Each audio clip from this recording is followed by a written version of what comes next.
Kita simak dulu ya. Ini bagi sebagian orang, kadang tindak kekerasan dianggap sebagai jalan keluar dari suatu masalah. Padahal justru hal itu menjadi atau berbuah masalah baru manakala korban terluka apalagi sampai meninggal dunia. Nah, di Sulawesi Barat, lantaran dendam, seorang pemuda tega menghujani tikaman badik terhadap korban.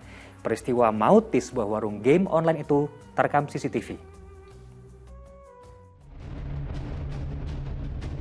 Datang dengan sebilah badik di pinggang. Kamera CCTV di kios game online ini merekam gerak-gerik seorang pemuda yang tiba-tiba saja menyerang salah seorang pengunjung di desa Cengen, Kabupaten Pasangkayu, Sulbar.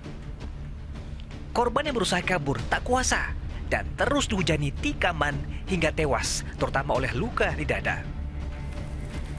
Tak berselang lama, pelaku ZF 15 tahun yang sempat mencoba kabur itu langsung dibekuk petugas dari persembunyiannya di perumahan AFD Kilo. Rupanya pembunuhan itu dilatar belakangi permasalahan sepele di mana korban yang juga masih di bawah umur sebelumnya memukul teman tersangka. Pelaku tidak menerima temannya dipukul sehingga dia merasa dendam terhadap korban. Meski masih di bawah umur, tersangka tetap dijerat dengan pasal berlapis yang membuatnya terancam kurungan penjara di atas 10 tahun.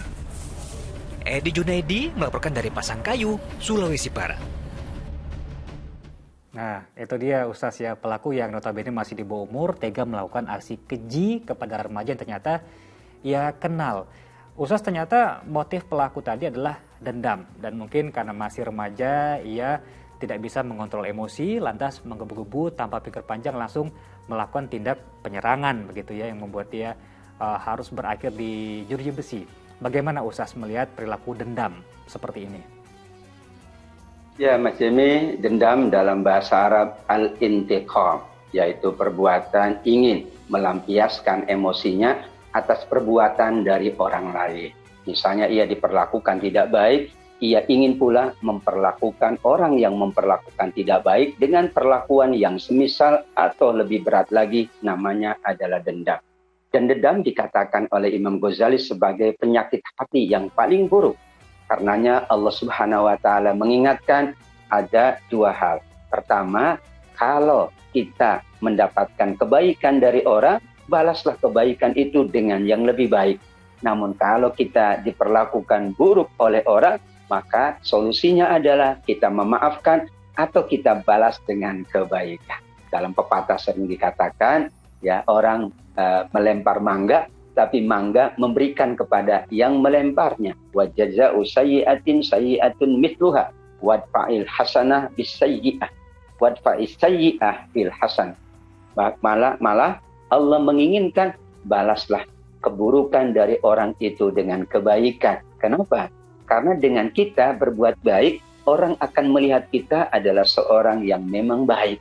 Dan mungkin itu akan menambah kebaikannya atau mengurungkan perbuatan buruknya nanti di waktu yang lain. Nah, ternyata fulan diperlakukan begini, dia diam saja.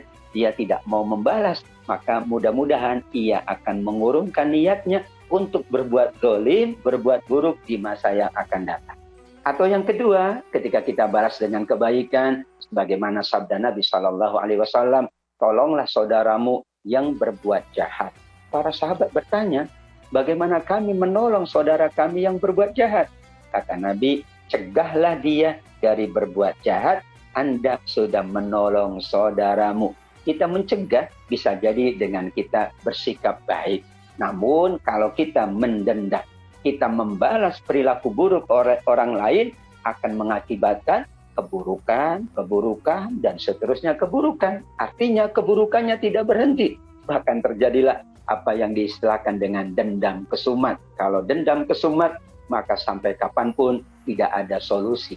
Untuk itu Allah membimbing dan menuntun kita bagaimana terhadap orang yang berbuat tidak baik kepada kita, kita maafkan. Atau kita balas dengan kebaikan, atau kita tolong dia dengan mencegah agar perbuatan buruk itu ia urungkan atau tidak dilakukan di waktu yang lain, sehingga dua-duanya menjadi lebih baik. Dan semua bahkan akan mendapatkan kebaikan dari sikap atau perilaku kita yang baik, yang tidak melampiaskan dendam kita, meskipun kita mampu melampiaskan, karena itu adalah dalam tanda kutip ia pernah berbuat buruk kepada kita. Indah sekali Ustaz mendengarnya. Kadang secara sadar pikiran kita juga ingin Ustaz memaafkan perilaku buruk yang kita terima. Dari bibir kita sudah mengucapkan bahwa iya saya memaafkan. Tapi kadang dalam hati yang paling dalam masih suka ada rasa sedikit dongkol atau mungkin tadi yang Ustaz bilang dendam. Itu seperti apa Ustaz? Ya, perasaan dongkol gitu ya, kesel, perasaan jengkel, ini perasaan manusiawi. Dan karenanya manusia adalah makhluk yang mudah sekali lupa. Al-insan justru karena lupa. Kadang ia sadar, kadang ia lupa. Itulah nafsu yang disebut oleh Al-Quran bin nafsil lawamah. Nafsu yang kadang-kadang dia mampu kendalikan, tapi kadang-kadang tidak mampu mengendalikannya. Saat kita terdetik perasaan atau sikap yang buruk, maka kita segera hapus perasaan itu. Kita segera tolak perasaan itu, diganti dengan pikiran-pikiran yang baik. Misalnya, ini kenapa? Kalau saya biarkan, nanti dia ngelunjak. Kalau saya biarkan, mungkin dia akan berbuat lebih parah lagi kepada saya. Segera hindari atau segera tolak perasaan itu, karena yakin itu perasaan dihembuskan oleh setan. Kita memohon kepada Allah, kita segera kemudian memikirkan hal-hal yang baik, kita pula memikirkan akibat dari perbuatan itu. Kalau kita lampiaskan, dendam tadi akan membawa kepada jeruji besi. Dendam tadi akan merugikan kita sendiri. Dendam mungkin akan merugikan anak-anak kita. Sehingga anak kita, sahabat kita mungkin, keluarga kita tidak tenang hidupnya karena dibayang-bayangi oleh dendam. Karenanya dendam adalah perbuatan dosa yang sangat dibenci oleh Allah, karena dapat dari dendam itu orang menghilangkan nyawa manusia. Disitulah saat ada ya terbersit gitu perasaan ingin mendendam, ingin membalas, maka tolaklah, maka jauhkanlah perasaan itu, gantilah dengan perasaan-perasaan yang positif, sikap-sikap yang mulia, dan ingatlah semua perbuatan pasti ada balasannya di sisi Allah Subhanahu wa Ta'ala. Sepakat Ustaz, jangankan membalas perasaan dongkol yang disimpan saja, itu rasanya sudah menjadi penyakit hati yang malah membuat diri tidak nyaman dalam beraktivitas sehari-hari. Terima kasih Ustaz.